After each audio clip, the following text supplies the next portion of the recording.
নমস্কার, আমি রঘুনাথ অধিকারী। সবাইকে স্বাগতম 75 ডেজ ম্যাথ ড্রিল ডে 2 তে। রোজ ইম্পর্টেন্ট 10টা অঙ্ক, 10 মিনিট, 10টা চ্যাপ্টার। চলো সময় নষ্ট না করে শুরু করা যাক। দেখো প্রথম অঙ্কটা কি বলছে? বলেছে যে একটি দ্রব্য 450 টাকায় বিক্রি করলে 7.14% লাভ হয়। 20% লাভ করতে গেলে বিক্রয় মূল্য কত হবে? ঠিক আছে? তাহলে দেখো এই যে পার্সেন্টেজ ভ্যালুটা, এটা একটা ব্যাড পার্সেন্টেজ। 7.14% মানে ফ্র্যাকশানে কত? বলবে 1/14। তার মানে লাভ হয়েছে মানে 14 টাকায় 1 টাকা লাভ। তার মানে 14 টাকার জিনিস 1 টাকা লাভ মানে 15 টাকায় বিক্রি হয়েছে, তাই তো? তাহলে তুমি বলো এখানে বিক্রি করেছে কত? 450 টাকায়, তাই তো? তাহলে এই 450-এর ভ্যালু, এই 15-র ভ্যালু যদি 450 হয় তাহলে কত গুণ? বলবে 30 গুণ। তাহলে এই 14-র ভ্যালু কত হবে? 3 14 42 মানে 420 টাকা। তার মানে জিনিসটার ক্রয় মূল্য ছিল 420 টাকা। এবারে বলেছে 20% লাভ করতে হবে। তার মানে এই 420 টাকার উপর 20% লাভ মানে কত টাকায় বিক্রি করবে? 120 টাকায় বিক্রি করতে চাইছে, তাহলে 120/100। যদি আমি কাটাকুটি করি তাহলে কত হবে? 2 দুগুণে 4, ইউনিট ডিজিট দেখো একটাতেই 4 আছে, মানে এটা উত্তর হতে বাধ্য। ঠিক আছে, চলো নেক্সট। কি বলেছে দেখো, বলেছে 12 জন লোক একটি কাজ 8 দিনে করে, 16 জন লোক একই কাজ কতদিন কম সময়ে করবে? কতদিন কম সময়ে করবে? ঠিক আছে, এটা একটা ভালো জায়গা, কিন্তু কতদিন কম সময়ে করবে। তো দেখো 12 জন লোক 8 দিন, তাহলে মোট কাজ কত হবে? মোট কাজ কত হবে? 12 ইন্টু 8। কতজন লোক করবে? 16 জন। মনে করি ওরা এক্স দিনে করবে, ঠিক আছে? তাহলে এটা কত হচ্ছে? 8 বারং 96, মানে 6 ষোলো 96, তাই তো? তাহলে এরা করতো 8 দিনে, আর এই 16 জন করছে 6 দিনে। তাহলে এখানে বলেছে কত কম দিন লাগবে, তার মানে কত দিন? 2 দিন কম লাগবে। তখন option C is the correct answer. ঠিক আছে, এটা কিন্তু সিলি মিস্টেকের জায়গা। অনেকে অপশন 6 আছে, মেরে দিয়ে যেন পরীক্ষায় না চলে এসো। ঠিক আছে, চলো নেক্সট। দেখো কি বলেছে? বলেছে একটি সংখ্যার 5-এর 8 অংশ হলো 40, তাহলে সংখ্যাটি 3-এর 4 অংশ কত? ঠিক আছে, কি বলেছে? যে 5-এর 8 অংশ হলো 40, তার মানে আমি যদি লিখি 5-এর 8 মানে কি 8 ভাগের 5 ভাগের ভ্যালুটাই বলছে 40, তাহলে এই 5-এর ভ্যালু যদি 40 হয় কত গুণ? 8 গুণ। তাহলে 8-এর ভ্যালু কত হবে? 8-এর ভ্যালু হবে 64। এবার বলেছে এই সংখ্যাটার 3-এর 4 অংশ, তার মানে 64 3-এর 4 মানে কত হবে? 4 ষোলো 64, মানে 3 ষোলো 48। তাহলে option A is the correct answer. ঠিক আছে, চলো নেক্সট। তো দেখো পরেরটা কি বলেছে, এটা সূচকের অঙ্ক।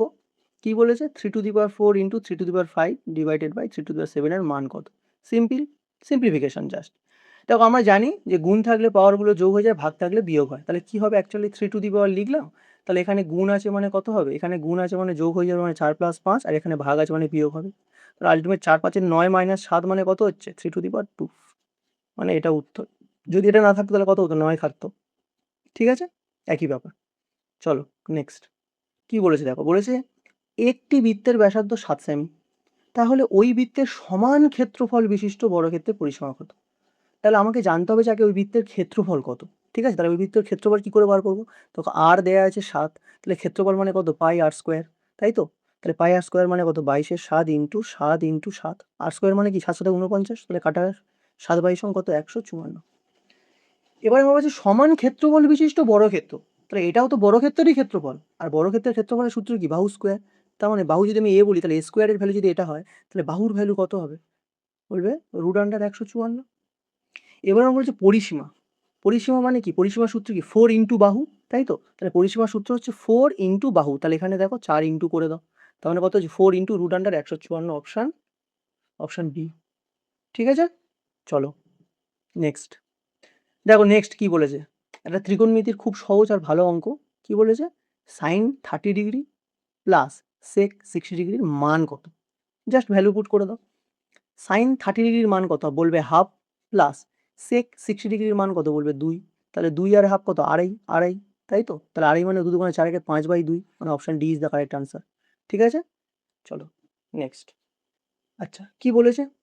বলেছে যে একটি ট্রেন 72 কিমি পার আওয়ার, মানে কিমি প্রতি ঘন্টা বেগে 1 মিনিটে কত মিটার যাবে?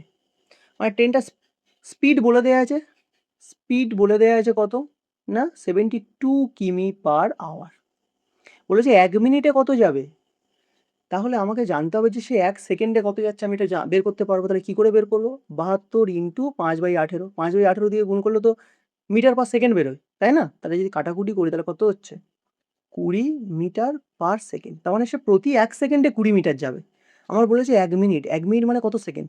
60 সেকেন্ড। তাহলে এটাকে আমি 60 দিয়ে গুণ করে দেবো, তার মানে 6 দুগুণে 12 আর 2টো শূন্য, তার মানে 1200 মিটার যাবে। Option B is the correct answer. ঠিক আছে? খুবই সহজ অঙ্ক। চলো নেক্সট। আচ্ছা দেখো কি বলেছে? বলেছে 125, 140, 135, 122, 131, 123 এর গড় কত? ঠিক আছে? দেখো গড়, তাহলে গড় মানে কি? সবগুলো যোগ করব, করে যতগুলো ছিল সেটা দিয়ে ভাগ করব, করলে গড় বেরোবে। কিন্তু আমরা ডেভিয়েশন মেথডেও করতে পারি। ঠিক আছে? Deviation method. দেখো জিনিসটা কি? প্রথম কথা আমি দেখো এদের মধ্যে কোনো একটা তো এদের মাঝামাঝি একটা সংখ্যা গড় হবে। আমি মন গড়া ধরে নিচ্ছি যে গড় হলো আমার মনে হচ্ছে 130ই হবে। ঠিক আছে? তাহলে যদি আমার 130 গড় হতো তাহলে এই সংখ্যাটা কত কম? গড়ের থেকে 5 কম। এই সংখ্যাটা গড়ের থেকে কত বেশি? বলবে 10 বেশি। এই সংখ্যাটা বলবে এও 5 বেশি। এ গড়ের থেকে কত কম? বলবে 8 কম। এখানে দেখো এ 1 বেশি আর এই সংখ্যাটা 7 কম। তাহলে মোটের ওপর রেজাল্ট কি দিচ্ছে? কেউ কম কেউ বেশি, কেউ কম কেউ বেশি করে এখানে দেখো +5 -5 চলে গেল। তাহলে এখান থেকে থাকছে কত? এখান থেকে থাকছে 11 আর 15, মানে 4 থাকছে, তাই না? -15 মানে -4। তার মানে মোটের ওপর 4 কম হচ্ছে। আমার জানতে হবে গড়ে কত কম। তাহলে গড়ে মোট ডিভাইডেড বাই কতজন ছিল? কতজন ছিল? 1 জন, 2 জন, 3 জন, 4 জন, 5 জন, 6 জন। তাহলে এই মোটের ওপর 4 কম, এটা 6 জনের মধ্যে ভাগ করে নিলে প্রত্যেকে কত কত কম, সেটা তো গড়ে কম হবে। তো এটা কাটাকাটি করলে কত হচ্ছে? 2 এর 3 -2 এর 3 মানে কত? 0.66 কমবে। তাহলে 130 থেকে যদি 0.66 কমিয়ে নিই তাহলে 129.33 হবে, তাই না? বোঝা গেল তো? তাহলে এটা হচ্ছে উত্তর। আর যদি যোগ করে করতে যাও সময় নষ্ট হবে। ঠিক আছে? ডেভিয়েশন মেথডটা সবচেয়ে ভালো। চলো নেক্সট। আচ্ছা কি বলেছে দেখো। এটা আমি একটু লিখি। বলেছে এখানে যে x plus 1/x is equal to √5। তাহলে x স্কোয়ার প্লাস 1/x স্কোয়ারের মান কত? সিম্পল, আমি জানি এরকম ক্ষেত্রে কি সূত্র কি হয়? P square minus 2। তার মানে এখানে পি তো হচ্ছে √5, তাহলে √5 স্কোয়ার মাইনাস 2, তাহলে √5 স্কোয়ার মানে কত? 5 মাইনাস 2 মানে কত হবে? 3, মানে option D is the correct answer. ঠিক আছে? খুব সহজ অঙ্ক। চলো নেক্সট। কি বলেছে? বলেছে একটি ঘনকের বাহু 4 সেমি, সমগ্রতলের ক্ষেত্রফল কত? ঠিক আছে? একটা ঘনক মানে কিউবের কথা বলছে, তাই না? কিউব কেমন দেখতে হয়? দেখি অনেকক্ষণ ক্লাস হচ্ছে, একটু আঁকাআঁকি করি, ভালো লাগছে না। হ্যাঁ, ব্যাস, এটা একটা ঘনক। এখানে বলছে সমগ্রতল। সমগ্রতল মানে এখানে কটা তল আছে? তুমি বলবে 1টা 2টো 3টে 4টে 5টা 6টা তল আছে। তাহলে সমগ্রতল মানে 6টা তলের ক্ষেত্রফল জানতে চাইছে। একটা তলের ক্ষেত্রফল কত? একটা তলের ক্ষেত্রফল হচ্ছে গিয়ে বাহু স্কোয়ার। বড় ক্ষেত্রে একটা তল মানে এগুলো তো সব বড় ক্ষেত্র, তাই না? 6টা বড় ক্ষেত্র আছে এখানে। তাহলে একটা তল হচ্ছে গিয়ে বাহু স্কোয়ার মানে এ স্কোয়ার। এরকম 6টা তল, সমগ্রতল মানে 6টা তল। তার মানে সূত্র কি হবে? 6 ইন্টু এ স্কোয়ার।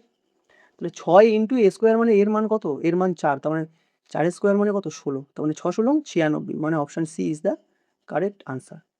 ঠিক আছে? আজকের ক্লাসটা এই পর্যন্তই ছিল।